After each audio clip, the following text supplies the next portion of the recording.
Bienvenidos a Corresponsales, el programa de France 24 que los invita a dar una vuelta al mundo de la mano de nuestra red de periodistas. Seguimos enfocados en la guerra de Ucrania, que sigue cobrando vidas y avivando una crisis de refugiados que ACNUR ya ha calificado como la peor desde la Segunda Guerra Mundial. Mujeres, niños y ancianos intentan salir, mientras que los hombres de entre 18 a 60 años deben quedarse en el país por una ley marcial que los obliga a defender a su patria. Informe de nuestra corresponsal Irene Sabio. Con el estallido de la guerra de Rusia en Ucrania, Andrei se unió a las Unidades Territoriales de Defensa, un cuerpo de milicianos ucranianos que son parte de la resistencia contra la agresión rusa. Estoy en mi tierra, por eso no tengo miedo. ¿Qué piensas de los rusos?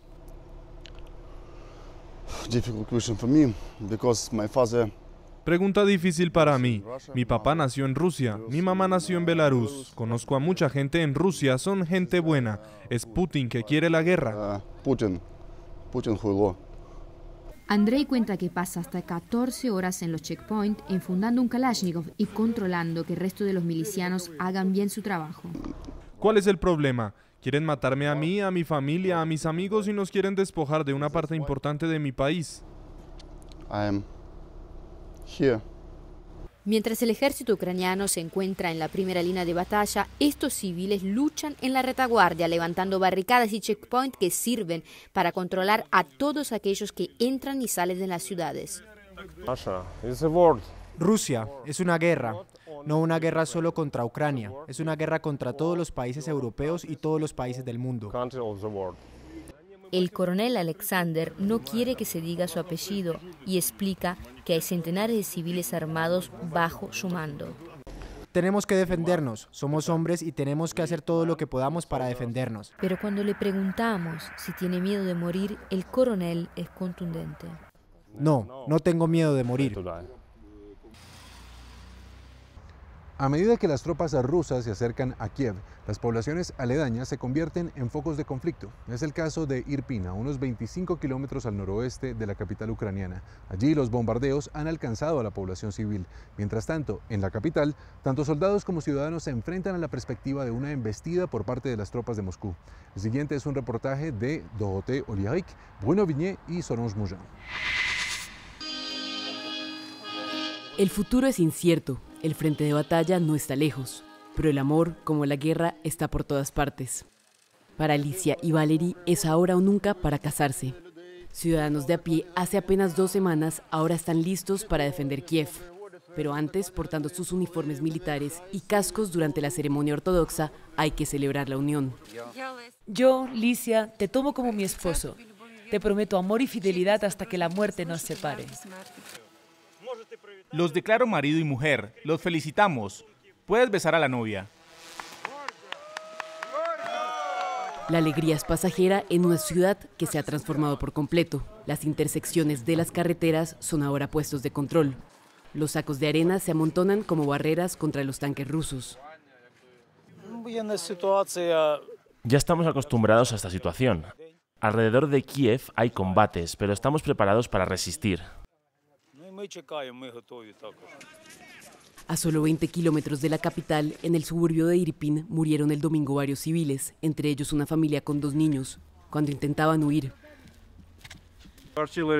Los bombardeos de artillería alcanzaron toda la ciudad, los suburbios, las casas particulares, los apartamentos. Estábamos bajo tierra, pero era una oportunidad para escapar, así que cogimos nuestro equipaje y vinimos aquí en coche.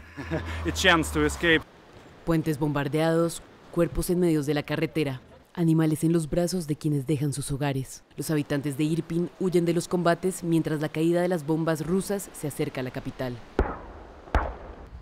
En el calendario cristiano ortodoxo, el domingo es el día del perdón. Sin embargo, muchos de los ucranianos que han sufrido las consecuencias de esta invasión rusa dicen que ya no pueden perdonar. Nuestro corresponsal Gulliver Craig, de nuestra cadena hermana en inglés, nos envió el siguiente reporte desde Lviv, en la principal ciudad en el occidente de Ucrania, que se ha convertido en epicentro de la llegada de miles de personas que quieren salir del país y buscar refugio en otras naciones de Europa. Este teatro infantil de Lviv es ahora una residencia para desplazados internos. Ilya y Vlad están ayudando. Ambos, originarios de Mariupol, no saben nada de sus familias desde hace 4 días. No sabemos si tienen comida o agua o electricidad o incluso si están vivos. Es realmente una sensación terrible cuando ves la foto de un cadáver y piensas, genial, no es un conocido. Pero nos alegramos cuando matan a soldados rusos y así será hasta que se vayan. Estos amigos, actores de profesión, acabaron en el teatro ofreciendo consejos y vigilando a los impostores. Hola. Está registrada. ¿Registrada dónde? En el interior, mujeres y niños que huyeron de otras partes de Ucrania y no tienen idea de lo que les depara el futuro. ¿Cómo podremos perdonarlos por esto? No, no existe tal perdón. Por supuesto que no, nunca. Hoy en día, muchos reconstruyen los crímenes del régimen soviético como crímenes de los rusos contra los ucranianos. Todos los ucranianos pueden encontrar una historia si repasan su árbol genealógico de algún miembro que fue ejecutado, y los que recuerdan esto saben que no se puede esperar nada bueno de los rusos. Los ucranianos saben muy bien que la mayoría de los rusos no han asistido a las protestas contra la guerra. No podemos perdonar a los rusos por su silencio. El silencio es complicidad en la agresión. Todo esto en pleno domingo del perdón del calendario cristiano ortodoxo. Pero según el padre Andriy, de esta iglesia de los suburbios de Lviv, no hay necesidad de perdonar a Putin.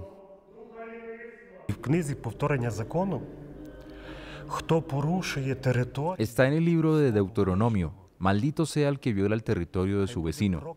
Podemos rezar por el pueblo ruso, como pueblo perdido, pero no por los que dirigen esta guerra. No, Dios no lo permita. A menos de 2 semanas de la completa invasión de Rusia en Ucrania, ya es claro que los lazos entre estos dos países están rotos por generaciones. De los países de América Latina, Ecuador era el que tenía la comunidad más numerosa en Ucrania, con aproximadamente 800 personas. El ministro de Relaciones Exteriores de ese país, Juan Carlos Holguín, aseguró que más de 700 ya han abandonado Ucrania. Mientras muchos se debaten entre si regresar a Ecuador o dirigirse a la Unión Europea, 451 ecuatorianos lograron regresar a su nación a bordo de 2 vuelos humanitarios. Y la historia nos la trae nuestro corresponsal Gustavo Ortega. Dani está a la espera del regreso de sus hijos desde Ucrania.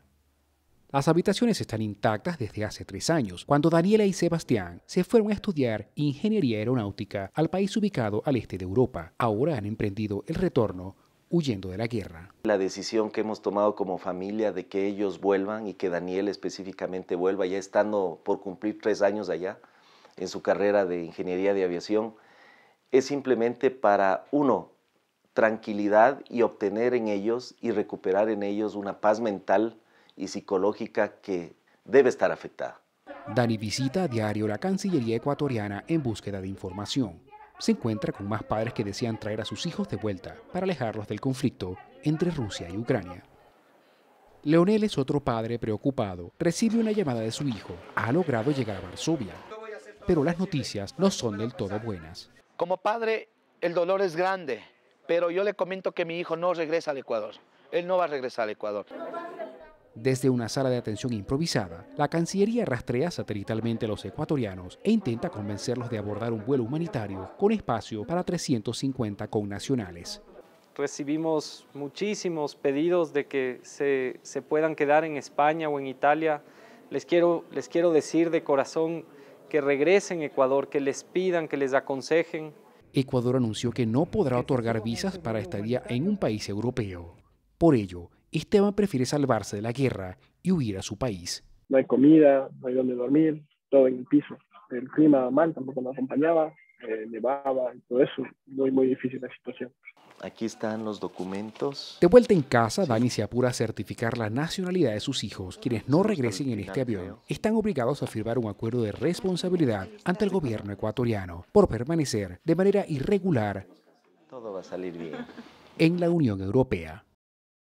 Cada tradición trae sus particularidades. En la capital española, cada miércoles de ceniza, después del carnaval, una procesión funeraria en tono burlón y de parodia recorre las calles de Madrid.